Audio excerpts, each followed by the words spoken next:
এইটা আমার রুম, এখানে আমি থাকতাম, এখন থেকে তুই থাকবি। আমি পাশের রুমে আছি, সমস্যা নাই, কোনো অসুবিধা হলে আমরা বলিস। এটা হচ্ছে ফাহাদ, কি বিষয় ফাহাদ? তুমি বলেছিলে যে তোমার একজন বন্ধু আসবে, কিন্তু এইভাবে একটা মেয়ে এই বাড়িতে থাকবে এটা তো অ্যালাউড না ফাহাদ।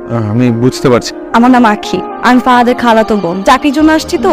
আন্টি, আপনি আপনার মেয়ে মনে করে যদি আপনার বাসা আমাকে একটু থাকার জায়গা দিতেন আন্টি, আমি প্রমিস করছি আমি একটা চাকরি পাওয়ার সাথে সাথে এখান থেকে চলে যাব। মেয়ের মতো বলেছো, থাকতে তো দিতেই হবে, থাকো। জি, ওরে এসে গেছে। রুমটা আসলে কার? মানে তুই আমার বাসায় আসছিস না আমি তোর বাসায় আসছি? আমি তো কিছুই বুঝতেছি না। আঙ্কেল আন্টি এক করে ফেলছো? শোনো ফাহাদ, সে কিন্তু ভীষণ লক্ষ্মী মেয়ে। তাই নাকি? হুম।